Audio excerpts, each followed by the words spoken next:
কৌটার ভূত, শীর্ষেন্দু মুখোপাধ্যায়।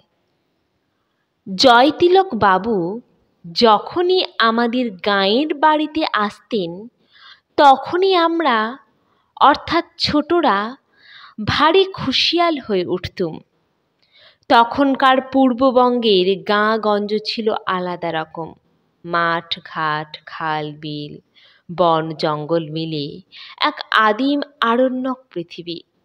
সাপ খোপ জন্তু জানোয়ার তো ছিলই, ভূত প্রেতেরও অভাব ছিল না। আর ছিল নির্জনতা। তবে আমাদের বিশাল যৌথ পরিবারে মেলা লোকজন, মেলা কাচ্চা বাচ্চা। মেয়ের সংখ্যাই অবশ্য বেশি, কারণ বাড়ির পুরুষেরা বেশিরভাগই শহরে চাকরি করত, আসতো কালে ভদ্রে। বাড়ি সামাল দিত দাদু টাদু গোছের বয়স্করা। বাবা কাকাদের সঙ্গে বলতে কি আমাদের ভালো পরিচয়ই ছিল না, তারা প্রবাসে থাকার দরুন। বাচ্চারা মিলে আমরা বেশ হই হুল্লোড় বাজিতে সময় কাটিয়ে দিতাম। তখন পড়াশুনোর চাপ ছিল না, ভয়াবহ কোনো শাসন ছিল না, যথেষ্ট স্বাধীনতা ছিল। কিন্তু অভাব ছিল একটা জিনিসের, আমাদের কেউ যথেষ্ট পাত্তা বা মূল্য দিত না।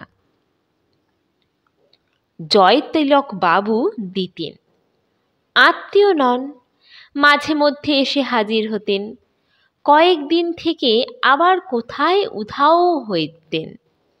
কিন্তু যে কয়েকটা দিন থাকতেন বাচ্চাদের গল্পে আর নানা রকম মজার খেলায় মাতিয়ে রাখতেন।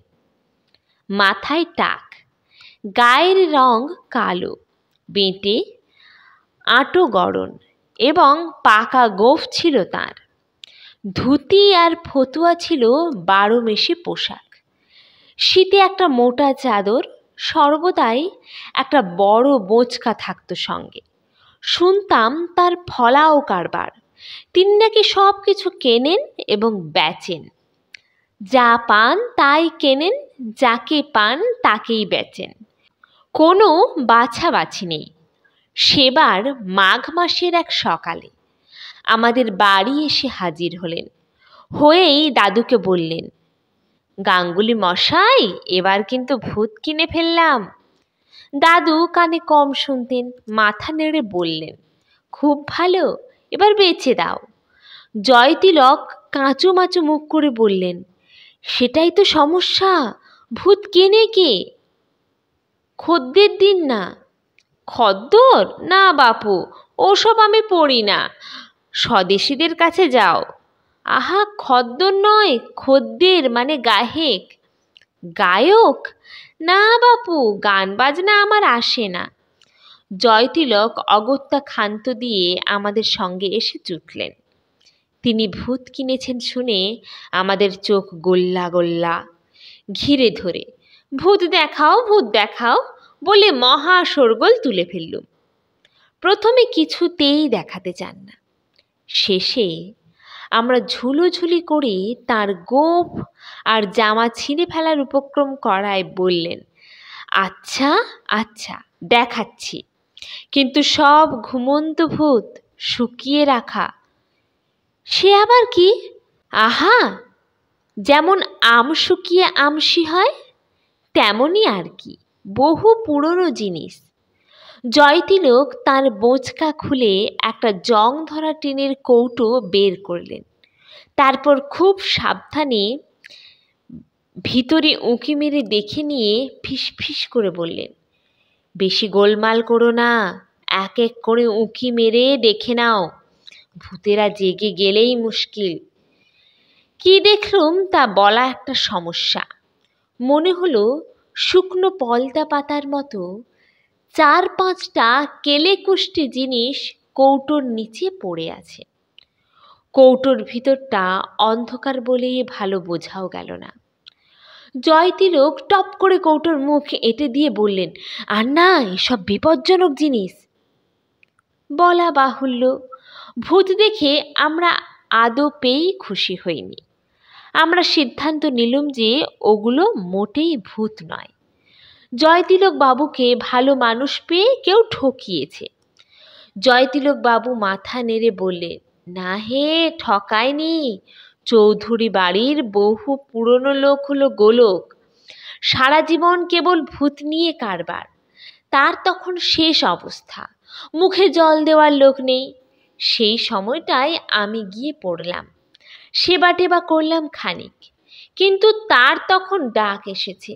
মরার আগে আমাকে কৌটোটা দিয়ে বলল, তোমাকে কিছু দিয়ে এমন সাধ্য নেই, তবে কয়েকটা পুরনো ভূত শুকিয়ে রেখেছি, এগুলো নিয়ে যাও, কাজ হতে পারে।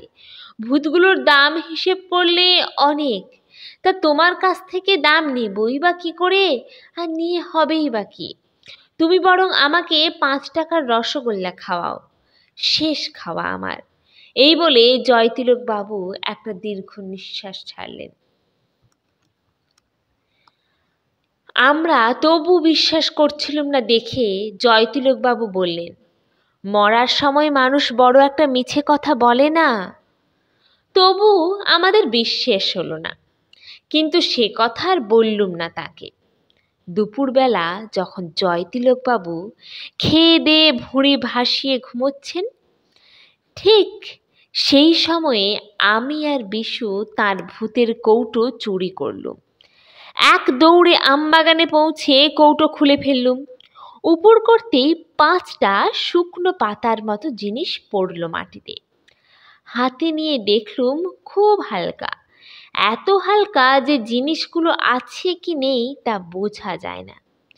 ঘুরিয়ে ফিরিয়ে দেখে মনে হলো এগুলো পাতা টাতা নয়, অনেকটা ঝুল জাতীয় জিনিস, তবে পাক খাওয়ানো, বেশ ঠান্ডা। বিশু বলল, ভূত কিনা তা প্রমাণ হবে যদি ওগুলো জেগে ওঠে। তা জাগাবি কি করে? আগুন দিলেই জাগবে, ছ্যাঁকার মতো জিনিস নেই। আমরা শুকনো পাতা আর ডাল জোগাড় করে কিছুক্ষণের মধ্যে আগুন জ্বেলে ফেললুম।